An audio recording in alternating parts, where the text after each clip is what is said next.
আমরা যদি আব্দুল্লাহ ইবনে সাবার ইতিহাস শুনি, তারও আগে আমাদেরকে জানতে হবে ইসলামী খেলাফার ব্যবস্থা কিভাবে হয়, ইসলামী খেলাফার খলিফা বা আমির নির্ধারণ কিভাবে হয়।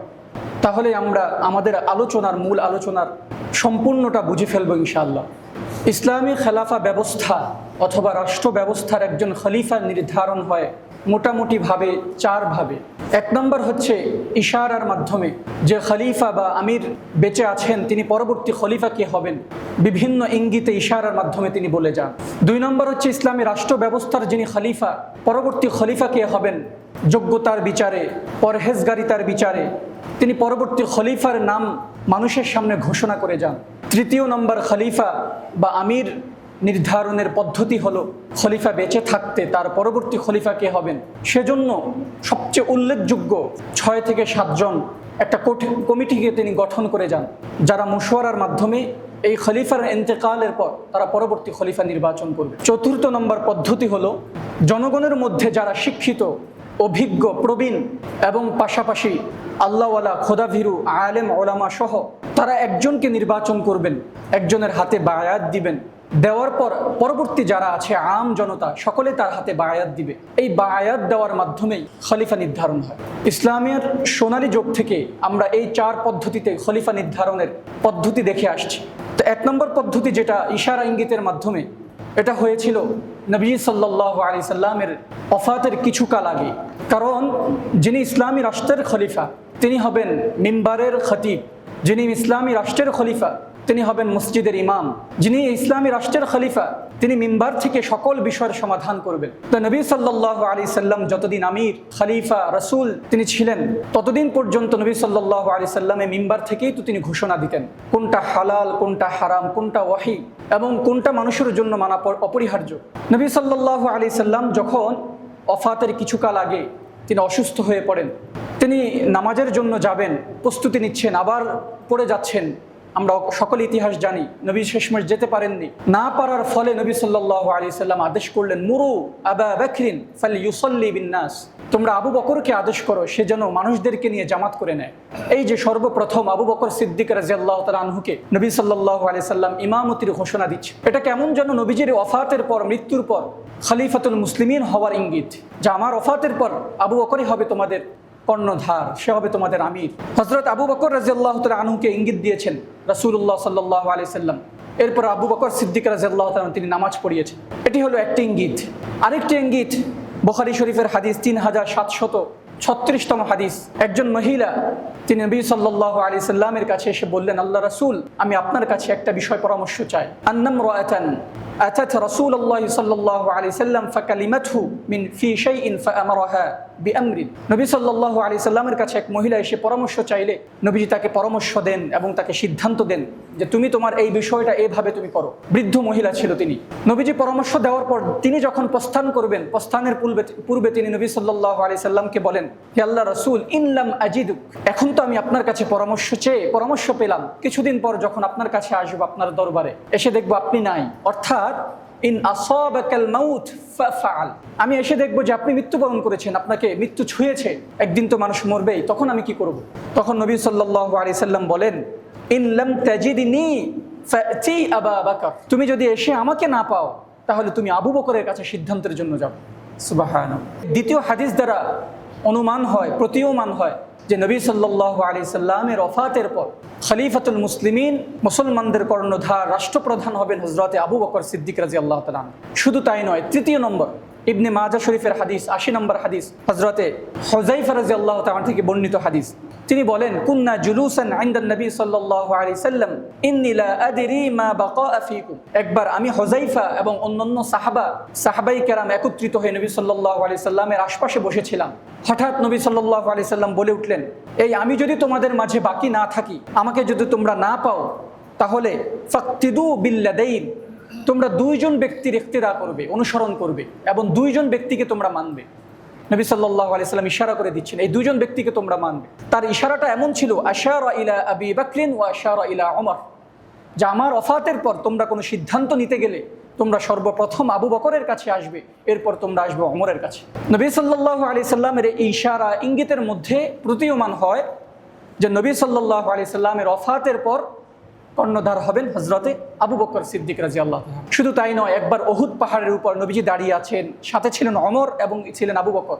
হঠাৎ পাহাড় ভূমিকম্প হলো, পাহাড় নড়ে উঠলো। নবী সাল্লাল্লাহু আলাইহি সাল্লাম বলেন, কিফ ইয়া উহুদ, এই উহুদ তুমি থেমে যাও, উহুদ তুমি স্থির হও, কারণ তোমার পিঠের উপর দাঁড়িয়ে আছে একজন নবী, একজন সিদ্দিক এবং একজন শহীদ। নবী বলতে নবী সাল্লাল্লাহু আলাইহি সাল্লাম তার নিজের ব্যাপারে বুঝিয়েছেন, সিদ্দিক বলতে বুঝিয়েছেন হযরতে আবু বকর সিদ্দিক রাদিয়াল্লাহু তাআলা আনহুর কথা, আর শহীদ বলতে বুঝিয়েছেন ওমর ফারুক রাদিয়াল্লাহু তাআলা আনহুর কথা। কারণ ওমর ফারুক রাদিয়াল্লাহু তাআলা আনহু সদা সর্বদা সবসময় তিনি শহীদ হওয়ার তামান্না লালন করতেন, তিনি চাইতেন তিনি যাতে শহীদ হন। তো নবীজির এই ইঙ্গিত কথার মাধ্যমে এটাই প্রতীয়মান হয়, কিছুদিন পর আবু বকর হবেন সিদ্দিক, আর কিছুদিন পর ওমর হবেন একজন শহীদ, আর আমি নবী তো নবী আছেই। তাই ইসলামী রাষ্ট্র ব্যবস্থার যিনি খলিফা হবেন, যিনি প্রতিনিধি হবেন, যিনি কর্ণধার হবেন, আমির নিযুক্ত হবেন, সেটির প্রথম ধাপ হচ্ছে ইশারা, ইঙ্গিত, প্রেজেন্স। যে আমির আছেন তিনি পরবর্তী আমিরের ব্যাপারে ইশারা করে যাবেন, যেটা নবী সাল্লাল্লাহু আলাইহি সাল্লাম করে গিয়েছেন। দ্বিতীয় নম্বর পদ্ধতি হচ্ছে পরবর্তী খলিফার ব্যাপারে বর্তমান খলিফা তিনি নির্ধারণ করে দেওয়া, যে আমার পরে পরবর্তী খলিফা কে হবে। অবশ্যই এই খলিফা তো যোগ্য, তো তিনি যাকে নিযুক্ত করবেন যোগ্য একজনকে নিযুক্ত করবেন, যেটা হযরত আবু বকর সিদ্দিক রাদিয়াল্লাহু তাআলা আনহু নিযুক্ত করে গিয়েছে। তার নিযুক্তকরণটা কিভাবে ছিল? তিনি সাহাবাই কেরামদেরকে ডাকলেন, যারা শিক্ষিত, যারা প্রবীণ, বয়োবৃদ্ধ, ইলমে আমলে পরিপক্ক, এমন সাহাবাই কেরামদেরকে ডাকলেন, ডেকে বললেন, আচ্ছা ওমরের ব্যাপারে তোমাদের মন্তব্য কি? ওমর কেমন? সে কি খলিফা হওয়ার উপযুক্ত? তখন অধিকাংশ উপস্থিত সাহাবাই কেরাম বললেন, ওমর তো একজন অভিজ্ঞ, প্রাজ্ঞ এবং বিচক্ষণ ব্যক্তি, পাশাপাশি ইসলামের কর্ণধার, একজন প্রবীণ মুসলমান।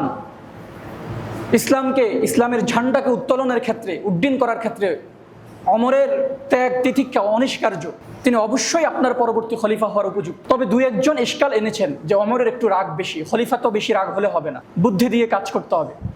তখন আবু বকর সিদ্দিক রাদিয়াল্লাহু তাআলা আনহু তিনি এই দুই একজনের কথাকে তিনি বন্ধ করে দিলেন, তাদেরকে দমিয়ে দিয়ে বললেন, না না, ঠিক আছে, ওমরে এটার জন্য উপযুক্ত। তো কেমন যেন আবু বকর সিদ্দিক রাদিয়াল্লাহু তাআলা আনহু পরবর্তী খলিফা কে হবে না ওমরের ব্যাপারে বলে গিয়েছে। তাহলে প্রথমটা ইশারা, দ্বিতীয়টা নির্বাচন, সরাসরি তিনি নির্বাচন করে গিয়েছে। তৃতীয় নম্বর, খলিফার জীবদ্দশায় তিনি আমি মারা যাওয়ার পর 6 জন বা 7 জনকে, যারা সবচেয়ে বেশি যোগ্য, তাদেরকে তিনি নির্ধারণ করলেন, এমন এমন অমুক অমুক অমুক। এই 7 জনকে একত্রিত করে 7 জনের মধ্যে মুশওয়ারা হবে, এবং মুশওয়ারার ভিত্তিতে যে কোনো একজনকে খলিফাতুল মুসলিমিন নির্ধারণ করা হবে। এটা প্রেজেন্ট যে খলিফা আছে তিনি পরবর্তী খলিফা কে হবে এর জন্য একটা কমিটি গঠন করে দাও, যে আমার পরবর্তী খলিফা কে হবেন, যে আপনারা এই 6 জনই সিদ্ধান্ত নেবেন। ওমর ফারুক রাদিয়াল্লাহু তাআলা যখন ইন্তেকালের সময় চলে এসেছে, তিনি ওফাত হবেন মনে করছেন, শহীদ হয়ে যাবেন একদম বৃদ্ধকালে, তখন ওমর ফারুক রাদিয়াল্লাহু তাআলা 6 জনের একটি কমিটি গঠন করলেন, সেখানে আলী রাদিয়াল্লাহু তাআলা আনহু ছিলেন। তো এই 6 জনের কমিটি গঠনের পর হযরতে ওমর ফারুকের ইন্তেকাল হয়ে গেল। ওমর ফারুকের ইন্তেকালের পর এই 6 জনের মধ্যকার পরামর্শক্রমে হযরতে ওসমান রাদিয়াল্লাহু তাআলা আনহু খলিফাতুল মুসলিমিন হলেন। তাহলে সর্বপ্রথম ছিল ইশারা, দ্বিতীয় নম্বর ছিল খলিফা থাকতে তিনি পরবর্তী খলিফা নির্ধারণ, তৃতীয় নম্বর ছিল খলিফা একটা কমিটি গঠন করে দেওয়া, আর সেই কমিটির মাধ্যমে হযরতে ওসমান রাদিয়াল্লাহু তাআলা আনহু খলিফাতুল মুসলিমিন হিসাবে নির্বাচিত হলেন। 3 নম্বর পদ্ধতি আমরা জানলাম। চতুর্থ নম্বর পদ্ধতি, উম্মত মুসলিমাদের মধ্যে যারা অভিজ্ঞ এবং পাশাপাশি যাদের মধ্যে প্রাঞ্জলতা আছে, ইসলামের প্রবীণ ঝান্ডাবাহী, রাসূল সাল্লাল্লাহু আলাইহি সাল্লামের সাথে সঙ্গ দিয়েছেন এমন একটি জামাআ, তারা হযরতে আলী রাদিয়াল্লাহু তাআলা আনহুর হাতে বায়াত দিয়েছে। আলী রাদিয়াল্লাহু তাআলা আনহুর হাতে বায়াত দেওয়ার পর এই বায়াতের মাধ্যমে একজন খলিফা নির্বাচিত হয়েছে। অর্থাৎ আমভাবে প্রত্যেকটা ব্যক্তি, যেটা এখন গণতান্ত্রিক রাষ্ট্রের মধ্যে হয়, একজন ইঞ্জিনিয়ার, একজন বিসিএস ক্যাডার, একজন ডাক্তার, একজন খতিব, একজন মুআল্লিম, অথবা একজন কলেজের প্রফেসর বা প্রভাষক, আর একজন মুসি কিংবা রিক্সাওয়ালা, প্রত্যেকের ভোটের মান এক, এমনটা নয়। কিন্তু ইসলামী রাষ্ট্র ব্যবস্থার মধ্যে প্রত্যেকের ভোটের মান এক নয়, এবং প্রত্যেকের ভোট নেওয়ারও গ্রহণযোগ্যতা নেই। বরং যারা প্রবীণ, অভিজ্ঞ, আল্লাহওয়ালা, খোদাভীরু, মানুষের আমানতের ব্যাপারে সে যত্নবান, পাশাপাশি রাষ্ট্র ব্যবস্থাকে সে পরিচালিত করতে পারবে এমন অভিজ্ঞতা তার আছে, এর মধ্যকার কয়েকজন ব্যক্তি মিলে একজনকে খলিফাতুল মুসলিমিন বানানোর আমরা দৃষ্টান্ত পাই হযরতে আলীর ব্যাপারে। তার মানে গণহারে, গণসমারে, গণতান্ত্রিক রাষ্ট্রে প্রত্যেকের অধিকার যেমন সমান তালে রাখা হয়, সেটা ইসলামী খেলাফার ব্যবস্থার মধ্যে রাখা হয় না। আর একজন জাননেওয়ালা এবং একজন না জাননেওয়ালা কখনো কি সমান হতে পারে?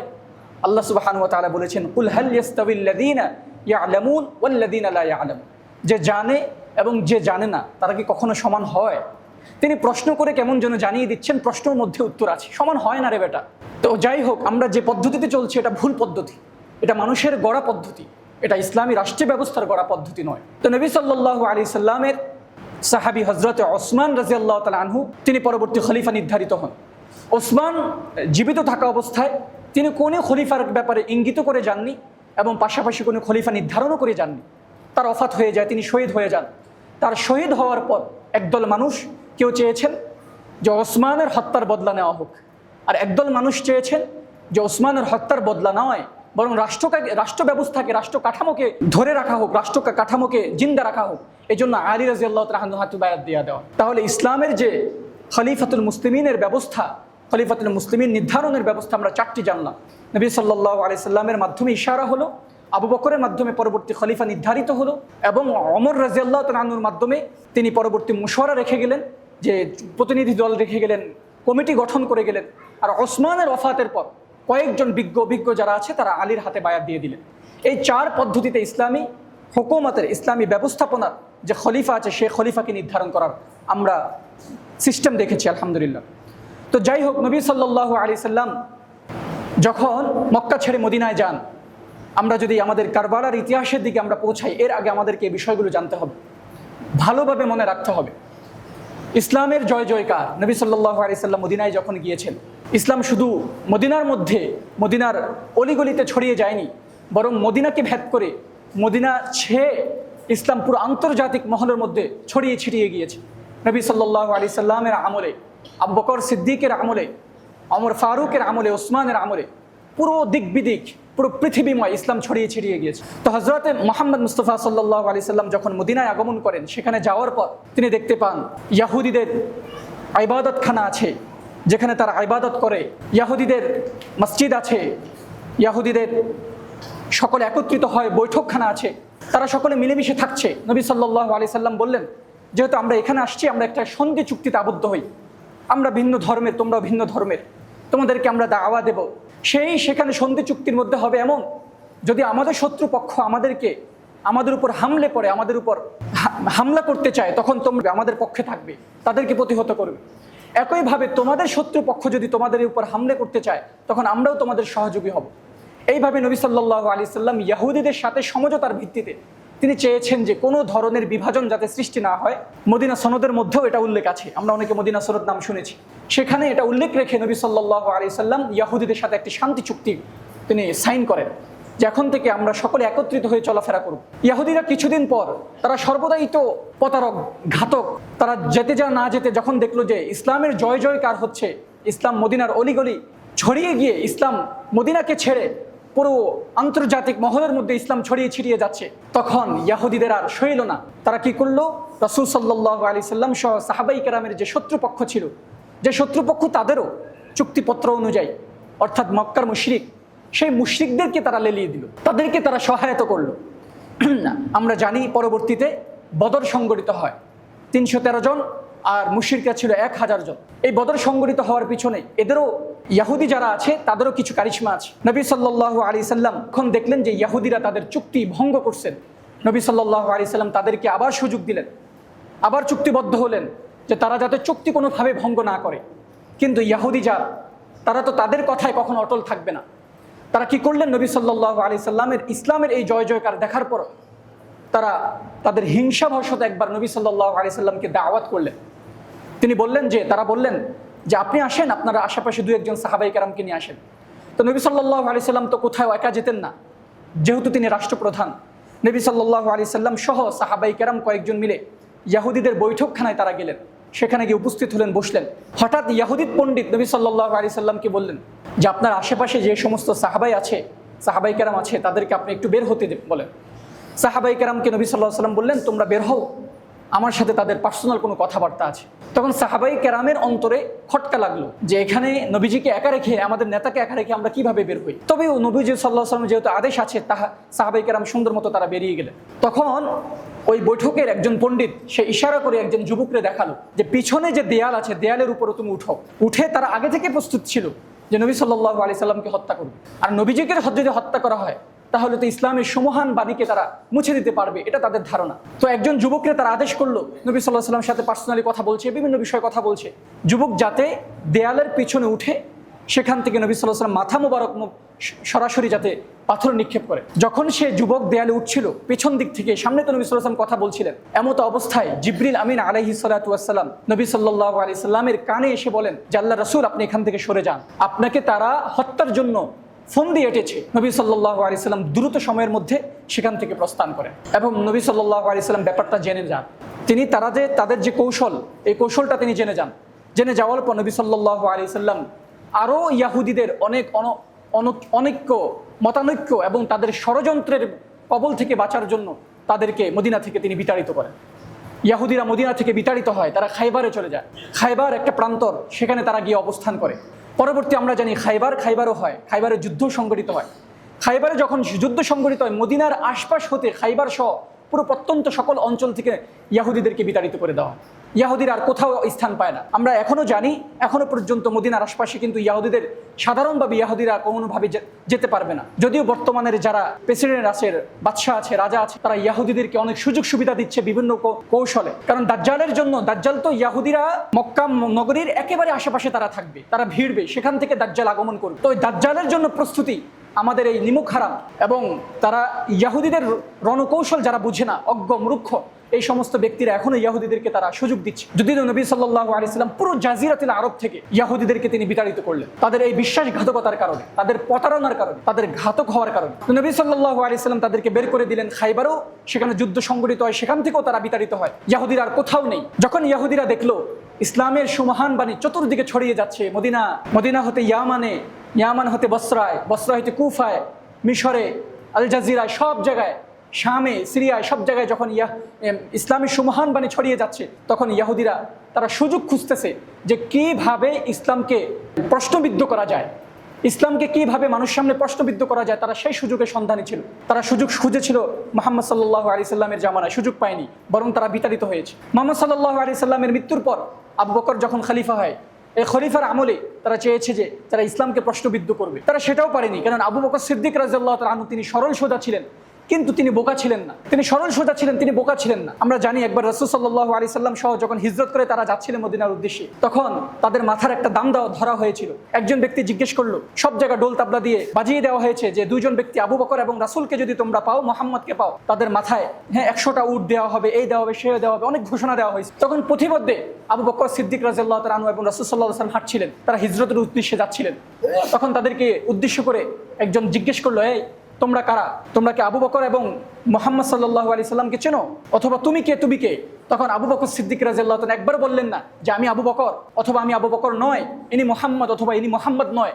যদি ইনি মুহাম্মদ নয় বলেন তাহলে তো আবু বকর আর সিদ্দিক থাকলো না, তিনি মিথ্যাবাদী হয়ে গেলেন। আর যদি বলেন ইনি মুহাম্মদ আর আমি আবু বকর, তাহলে তো কল্লা চলে যাবে। এই জন্য তিনি বললেন, হাযা রাজুলুর রাজি ইয়ারশিদুনি ইলা, যে এই লোকটা হচ্ছে ওই লোক যে লোকটা আমাকে পথ দেখায়। অর্থাৎ তখন গিরিপথ ছিল, পাহাড় পর্বতের অঞ্চল দিয়ে মানুষের পথ দেখিয়ে দালালরা নিয়ে যেত। এখনো তো বাংলাদেশ থেকে দালালরা ইন্ডিয়া নিয়ে যায় না। দালাল মানে দালালুন অর্থ কি জানেন? যিনি পথ দেখানো। দালাল আমরা এটা আমাদের এই পরিভাষার মধ্যে খারাপ হয়ে গিয়েছে। দালাল মানে পথ দেখানো ব্যক্তি। হ্যাঁ, দালাল যদি খারাপ কাজে দালালি করে সেটা হারাম। একজন জায়গা ক্রয় বিক্রয় করছি, আপনাকে পথ দেখাচ্ছে, এটা হারাম হবে না। চুক্তিনামা থেকে আমি ভাই আপনার থেকে 10 টাকা খাবো, আপনার থেকে 10 টাকা খাবো, জেনে রাখাচ্ছি, আপনাকে বলে দিচ্ছি, এটা হারাম হবে না। আপনার ইট বালু সিমেন্ট লাগবে, কোত্থেকে নেবেন, আমি আপনাকে পথ দেখাচ্ছি। দালাল মানে হচ্ছে পথ দেখানো ব্যক্তি। কথা বুঝতে পেরেছি? কিন্তু দালাল যদি খারাপ কাজে দালালি করে, নর্তকী দালালি করে, হারাম হবে। দালাল যদি সে বলে যে আমি আপনার থেকে 5 টাকা খাবো, খাচ্ছে 10 টাকা, হারাম হবে। বুঝতে পেরেছি? দালালি করা এটা হারাম বিষয় না, কিন্তু হারাম কাজে দালালি করা এটা হারাম। ব্যবসা করা হারাম নয়, কিন্তু হারাম পণ্য দিয়ে ব্যবসা করা হারাম। সবগুলো ব্যাপারটাই এমন। তো যাই হোক, ইবাদত করাও হারাম না। আল্লাহর ইবাদত করলে সমস্যা নাই, কিন্তু অন্য ব্যক্তির ইবাদত করলে সমস্যা। তো নবী সাল্লাল্লাহু আলাইহি সাল্লামের সাহাবী বললেন কি, হাদা রাজুলুল লাযী ইয়ারশুদুনি, এই ওই ব্যক্তি যিনি আমাকে পথ দেখায়। অর্থাৎ আবু বকরের মন্তব্য ছিল এই ব্যক্তি হচ্ছে ওই ব্যক্তি যিনি আমাকে জান্নাতের পথ দেখায়। তিনি মিথ্যা বলেননি, জান্নাতের পথ দেখান। আল্লাহ রাসূল সাল্লাল্লাহু আলাইহি ওয়াসাল্লাম জান্নাতের পথ দেখান না। তো যাই হোক, আবু বকর সিদ্দিক রাদিয়াল্লাহু তাআলা সরল সোজা ছিলেন, কিন্তু তিনি বোকা ছিলেন না। তো আবু বকর সিদ্দিক রাদিয়াল্লাহু তাআলা আনহুর আমলে ইহুদিরা চেষ্টা করলো যে মুসলমানদের মধ্যে একতা নষ্ট করবে। তারা অনেক গবেষণা করলো, গবেষণা করে তারা দেখতে পেল মুসলমানদের এই যে জয় জয়কার, মুসলমানদের ইসলামের শাসন ব্যবস্থায় এত বিস্তার লাভ, এটার একমাত্র কারণ তারা বের করতে পেরেছে মুসলমানদের মধ্যে একতা, এতাআত, আনুগত্যতা। আমির যা বলে কোনো ধরনের কথাবার্তা ছাড়াই সামি'না ওয়া আতা'না, আমরা শুনলাম এবং মানলাম, এই বিশ্বাস তাদের মধ্যে ছিল। রাসূল যা বলেন তারা বলল শুনলাম এবং মানলাম, কোনো ধরনের না কিন্তু এবং কিছুই তারা বলেন। তো নবী সাল্লাল্লাহু আলাইহি সাল্লামের এই ইসলামের ধারাবাহিকতা দেখার পর ইহুদিরা তারা ভাবলো যে তাদের এই একতাকে আমরা নষ্ট করব, একতাকে আমরা বিনষ্ট করব। যদি বিনষ্ট করি তবেই আমরা ইসলামকে ধূলিসাৎ করতে পারবো, পৃথিবীর বুক থেকে মুছে দিতে পারবো। তাদের তো একটা ক্ষোভ ছিল যে আমাদেরকে বিতাড়িত করে দেওয়া হয়েছে। তখন তারা চাইলো আবু বকর সিদ্দিক রাদিয়াল্লাহু তাআলার শাসন আমলে, তারা পারলো না। ওমর ফারুকের শাসন আমলে তারা চাইবো কি? তারা তো দূর দূর করে তারা নিজেরাই দৌড়ে পালিয়েছে। ওমরের যে শৌর্য বীর্য, তার যে গাম্ভীর্যতা এবং তার যে দাপট, এটার মোকাবেলা করার মতো ইহুদিদের সাহস ছিল না। ইহুদিরা দেখলো যে ওমরের সময় আমরা পারবো না, তখন তারা সুযোগ খুঁজলো যারা ওসমানের সময় কিছু করা যায় কিনা। ওসমান রাদিয়াল্লাহু তাআলা একটু সরল সোজা ছিলেন। নবী সাল্লাল্লাহু আলাইহি সাল্লামের দুই মেয়ের জামাতা ছিলেন, জিন্নুরাইন যাকে বলা হয়। তিনি একজন লজ্জাপতি ছিলেন। তো ওসমান রাদিয়াল্লাহু তাআলা শাসন আমলটাকেই তারা বেছে নিল। ওসমান রাদিয়াল্লাহু তাআলা একটু হুঙ্কার ছিল কম, কিন্তু ওমরের হুঙ্কার ছিল, আবু বকরের হুঙ্কার ছিল। তো এই দুই হুঙ্কারের ব্যাপারে, হুঙ্কারের মোকাবেলায় ইহুদিরা কিছুই করতে পারলো না। তাই তারা চাইলো ওসমানের সময়কালে তারা কিছু করতে পারে কিনা। এই জন্য তারা ফন্দি আটলো। তাদের একজন ইহুদি, তার নাম হচ্ছে আব্দুল্লাহ ইবনে সাবা। আব্দুল্লাহ ইবনে সাবাকে তারা প্রস্তুত করলো। আমরা এই আব্দুল্লাহ ইবনে সাবার নামটা আমরা ইনশাল্লাহ মনে রাখবো সকলে। ইসলামের অনৈক্যের মৌলিক কারণ যে ইসলামকে এখনো পর্যন্ত যে বিভাজন চলছে, আমরা বিভক্ত হয়ে গিয়েছি, এটার মৌলিক একজন ব্যক্তি, সেটা হলো এই ইহুদি আব্দুল্লাহ ইবনে সাবা। সে মানুষ রূপী, মুসলমান রূপী সাজ সে গ্রহণ করে মদিনায় প্রবেশ করে। তা আব্দুল্লাহ ইবনে সাবার ইতিহাস জানার পূর্বে আমাদেরকে 6টা নাম মনে রাখতে হবে। 1 নম্বর নাম হচ্ছে ইয়ামান, 2 নম্বর নাম হচ্ছে মদিনা, 3 নম্বর নাম হচ্ছে বসরা, 4 নম্বর হচ্ছে কুফা, 5 নম্বর হচ্ছে শাম, 6 নম্বর হচ্ছে মিশর। এই 6টা নাম আমরা মনে রাখবো। 1 নম্বর ইয়ামান, 2 নম্বর মদিনা, 3 নম্বর বসরা, 4 নম্বর কুফা, 5 নম্বর মিশর, এই শাম, এবং 6 নম্বর হচ্ছে মিশর। ইয়ামান, এই ইয়ামানের বসবাস করতো আব্দুল্লাহ ইবনে সাবা। সে ছিল একজন ইহুদি, আর ইহুদিরা তাকে লালিত পালিত করেছে। এখনো পর্যন্ত প্রত্যেকটা দেশের মধ্যে যারা ইন্টেলিজেন্ট থাকে, যারা আপনার গোয়েন্দা সংস্থার গোয়েন্দা থাকে, তারা কি করে? একজন দুজনকে লালন করে। কোনো মাদ্রাসায় পড়ায়, মাদ্রাসায় যদি গোয়েন্দা বের করতে চায়, হয় না, জঙ্গিবাদের নাম দিয়ে বিভিন্ন ধরনের মাদ্রাসায় পড়ে, একদম শুরু থেকে শেষ পর্যন্ত আপনার সাথে পড়াশোনা করেছে, মুফতি হয়েছে, মাওলানা হয়েছে, কিন্তু সে একজন গোয়েন্দা, সে একজন রয়ের এজেন্ট, আপনি জানেন না। তাবলীগের জামাতের মধ্যে আমিরের যে সুরা আছে, সুরার মধ্যে তারা রয়ের এজেন্ট ঢুকায় দেয়। আপনারা কি জানেন কি জানেন না? রয়ের এজেন্ট ঢুকায় দেয়। চরমনায় পিশাব আছে, পিশাবের যে আন্ডার আছে, সেখানের মধ্যে রয়ের এজেন্ট আছে। প্রত্যেকটা বড় বড় রাজনৈতিক দলের মধ্যে রয়ের এজেন্ট আছে। রয় বলতে যারা শত্রু, সেটা বাংলাদেশি গোয়েন্দা সংস্থা হোক, ইন্ডিয়ান গোয়েন্দা সংস্থা হোক, আর মুসাদের গোয়েন্দা সংস্থা হোক, তারা গোয়েন্দা সংস্থার একজনকে ঢুকায় দেয়। তো এইভাবে আব্দুল্লাহ ইবনে সাবাকে তারা লালন পালন করলো, আব্দুল্লাহ ইবনে সাবাকে তারা গঠন করলো, ইসলামকে, ইসলামের এই সুমহানকে, একতাকে তারা ধ্বংসের লক্ষ্য। তো আব্দুল্লাহ ইবনে সাবা, সে ছিল ইয়ামানি। সেই ইয়ামান থেকে সর্বপ্রথম সে মদিনায় আসে। তখন মদিনায় তো ইসলামের হুকুমতের জয় জয়কার চলছে। এখনো পর্যন্ত মদিনা ওসমান রাদিয়াল্লাহু তাআলার শাসন আমল চলছে। ওসমান রাদিয়াল্লাহু তাআলার শাসন আমলে সে সেখানে ইসলাম ধর্ম গ্রহণ করলো এবং মুসলমানদের লেবাসদারি হলো, লেবাস পরিধান করলো, দাড়ি রাখলো। মুসলমানরা যেভাবে আবাদত করে সেভাবে সে আবাদত গুজার হয়ে গেল। হয়ে যাওয়ার পর যখন মুসলমানদের কাছে একজন নব মুসলিম হিসাবে পরিচিতি লাভ করলো, একদিন হযরতে ওসমান রাদিয়াল্লাহু তাআলা আনহুর সামনে এসে দাঁড়ালো, দাঁড়িয়ে বলল যে ওসমান খলিফাতুল মুসলিমিন, আপনি আমাকে একটা গভর্নরের দায়িত্ব দেন, অথবা আপনি আমাকে বিশেষ কোনো একটা ইসলামী খেলাফতের দায়িত্ব দেন। ওসমান রাদিয়াল্লাহু তাআলা দেখলেন সে একজন নব মুসলিম, পাশাপাশি সে এই দায়িত্ব পাওয়ার উপযুক্ত ব্যক্তি নয়। তার চেয়েও বড় বড় প্রবীণ অভিজ্ঞ লোক আছে যারা দায়িত্ব পাওয়ার উপযুক্ত। ওসমান রাদিয়াল্লাহু তাআলা তিনি মুখ ফিরিয়ে নিলেন এবং তিনি তাকে দায়িত্ব দিলেন না। দায়িত্ব না দেওয়ার ফলে সে চাইলো যে ওসমান রাদিয়াল্লাহু তাআলা আনহুর তার মধ্যে আরো একটু ক্ষোভ জমলো। এক তো সেই ইহুদি, পাশাপাশি হচ্ছে ঘাতক, প্রতারক, কিন্তু পাশাপাশি ওসমানের কাছে দায়িত্ব চেয়েছে, ভাবছে যে দায়িত্বর পদে বসে সে মানুষদেরকে ধ্বংস করবে, ইসলামকে ধ্বংস করবে। এখনো পর্যন্ত রাষ্ট্র ব্যবস্থাগুলোর মধ্যে পদে বসে তারা ক্ষতি করে না, সচিবালয়ে বসে যেভাবে পারে পদগুলোকে ঠিক রেখে তারা ক্ষতি করা, সাধন করার চেষ্টা করে যায়। তো এইভাবে সে চাইছে পদে বসে কিছু করবে। সে দেখলো যে যখন পদ পেল না, পদে বসে কিছু করতে পারছিল না, তখন সে চাইলো ভিন্নভাবে আমি কিছু করি। সে কি করলো? হযরতে ওসমান রাদিয়াল্লাহু তাআলা আনহুর বিপক্ষে কিছু মানুষকে উস্কানো শুরু করে দিল। সে বলল ওসমান হচ্ছে উমাইয়া বংশের একজন ব্যক্তি, আর আলী হচ্ছে রাসূল সাল্লাল্লাহু আলাইহি সাল্লামের বংশের একজন ব্যক্তি। আলী হচ্ছে রাসূল সাল্লাল্লাহু আলাইহি সাল্লামের জামাতা। এইভাবে আলী হচ্ছে রাসূল সাল্লাল্লাহু আলাইহি সাল্লামের বংশের, এভাবে বলে আর ওসমান হচ্ছে দূরবর্তী বংশের। তা আলী তো মূলত এই খেলাফতের হকদার ছিল, ওসমান তো খেলাফতের হকদার ছিল না। এইভাবে কিছু যারা আছে কম বুদ্ধি সম্পন্ন ব্যক্তি, যাদের পড়ালেখা কম, অথবা তারা বুঝে কম, হ্যাঁ তাদের মধ্যে পরহেজগারিতা কম, এমন কিছু ব্যক্তিদেরকে সে উস্কাতে শুরু করলো। উস্কানের পর কয়েকজন ব্যক্তিকে সে পেল যারা তার কথায় সায় দিয়েছে। তারা বলা বলি শুরু করলো যে হ্যাঁ আলী হচ্ছে খেলাফতের অধিক হকদার, ওসমান নয়। সে তার পক্ষের 2-3 জন ব্যক্তিকে পেয়ে গেল। পেয়ে যাওয়ার পর সে আরো মানুষের মধ্যে শুরু করে দিল যে ওসমানের চেয়েও আলী ছিল খেলাফতের সবচেয়ে বেশি হকদার। এইভাবে বলার পর যখন ওসমান রাদিয়াল্লাহু তাআলা আনহুর কানে এটা পৌঁছে যায়, ওসমান রাদিয়াল্লাহু তাআলা আনহু এই আব্দুল্লাহ ইবনে সাবা, এই ঘাতককে, এই প্রতারককে তিনি মদিনা থেকে বিতাড়িত করে। তখন আব্দুল্লাহ ইবনে সাবা তার সাঙ্গপাল 2-3 জন যাদেরকে পেয়েছে তাদেরকে নিয়ে সে বসরায় চলে যায়। আসছে ইয়ামান থেকে, এসে মদিনায় অবস্থান করে ওসমানের বিরুদ্ধাচরণ করেছে। ওসমান রাদিয়াল্লাহু তাআলা তাকে যখন বের করে দেয়, সে চলে যায় কোথায়? বসরায়। বসরায় যাওয়ার পর সেখানে গিয়েও সে ওসমান রাদিয়াল্লাহু তাআলা আনহুর ব্যাপারে মানুষের কাছে কুৎসা রটায় যে ওসমান সে গনিমতের মাল নিজে বক্ষণ করে। ওসমান সে তার আত্মীয় স্বজন যারা আছে তাদেরকে সে গভর্নরের দায়িত্ব দিয়ে রেখেছে। ওসমান সে খেলাফতের উপযুক্ত নয়, আলী হচ্ছে উপযুক্ত। বসরায় চলে যায়। বসরায় যাওয়ার পর বসরার গভর্নর যখন এই বিষয়টি জানতে পারে, সে বসরা থেকে এই আব্দুল্লাহ ইবনে সাবাকে বের করে দেয়। তখন আব্দুল্লাহ ইবনে সাবা চলে যায় কুফায়। কুফায় যাওয়ার পর সেখানে গিয়েও সে একদল ব্যক্তিদেরকে পেয়ে যায় যারা মোটামুটি আগে থেকেই ওসমান রাদিয়াল্লাহু তাআলা বিরোধী ছিল। অল্প কিছু ব্যক্তি থাকে না, রাষ্ট্রের কোটি কোটি মানুষের মধ্যে কিছু ব্যক্তি তো থাকেই যে খলিফাতুল মুসলিমিনকে দেখতে পারে না, ভাবে যে খলিফাতুল মুসলিমিন থেকে ওসমান থেকে যোগ্য অন্য কোনো ব্যক্তিও হলে হতে পারে, ওসমান তো একজন সরল সোজা মানুষ। তখন তারা কুফা কিছু ব্যক্তিকে পেয়ে যায়। বসরায় সেখানে কিছু সুযোগ সুবিধা না করতে পারে, সে কুফায় আসে। কুফায় আসার পর কুফায় কিছু ব্যক্তিকে পাওয়ার পর করতে পারে যে সেখানে যে সে ওসমান রাদিয়াল্লাহু তাআলা আনহুর ব্যাপারে বিষোদাগার করছে, কুৎসা রটাচ্ছে। কুফার গভর্নরও তাকে সেখান থেকে বের করে দেয়। বের করে দেওয়ার পর সে চলে যায় শামে। আর ওই শামের যিনি প্রধান ছিলেন, গভর্নর ছিলেন, তিনি ছিলেন হযরতে আমিরে মুআবিয়া রাদিয়াল্লাহু তাআলা। আমিরে মুআবিয়া রাদিয়াল্লাহু তাআলা এমন একজন রাষ্ট্রপ্রধান, এমন একজন গভর্নর যার তীক্ষ্ণ মেধার অধিকারী এই পর্যন্ত কোনো গভর্নর হয়নি। ইসলামী খেলাফার ব্যবস্থাপনার মধ্যে, ইসলামী ইতিহাস যদি আমরা পড়ি আল বিদায়া ওয়ান নিহায়ার মধ্যে অথবা অন্যান্য কিতাবের মধ্যে, তাহলে দেখতে পাবো সবচেয়ে তারিখুল ইসলামও আছে বিশাল বড় খণ্ড। সবচেয়ে বেশি তীক্ষ্ণ মেধার অধিকারী সেখানে সাব্যস্ত করেছে ইবনে কাসির, ইবনুল কাইয়ুম এবং পাশাপাশি ইবনে জাহাবি হইতে ইবনে খালদুন রাহিমাহুল্লাহ তাআলা। সেটা হচ্ছে হযরত মুআবিয়া রাদিয়াল্লাহু তাআলা। যদিও এখনো পর্যন্ত আমাদের দেশে এবং বিভিন্ন দেশে মুআবিয়ার নাম শুনলে কিছু কিছু মানুষ একটু নাক ছিটকায়, কেমন যেন হযরত মুআবিয়াকে হযরত বলতেও তাদের অসুবিধা হয়, কেমন যেন মুআবিয়া রাদিয়াল্লাহু তাআলা একজন দোষী ব্যক্তি, নাউযুবিল্লাহি মিন যালিক। অথচ রাসূল সাল্লাল্লাহু আলাইহি সাল্লামের একজন যে ওহীর যে লেখক ছিলেন সেটা ছিলেন হযরত মুআবিয়া রাদিয়াল্লাহু তাআলা। মুআবিয়া রাদিয়াল্লাহু তাআলার ব্যাপারে আমাদের যে আকীদা, এটা স্বচ্ছ রাখা চাই। আল্লাহ সুবহানাহু ওয়া তাআলা আমাদেরকে সেই তৌফিক দান করুন। তো মুআবিয়া রাদিয়াল্লাহু তাআলা তখন ছিলেন সেখানের গভর্নর। মুআবিয়া রাদিয়াল্লাহু তাআলা তো তীক্ষ্ণ মেধার অধিকারী।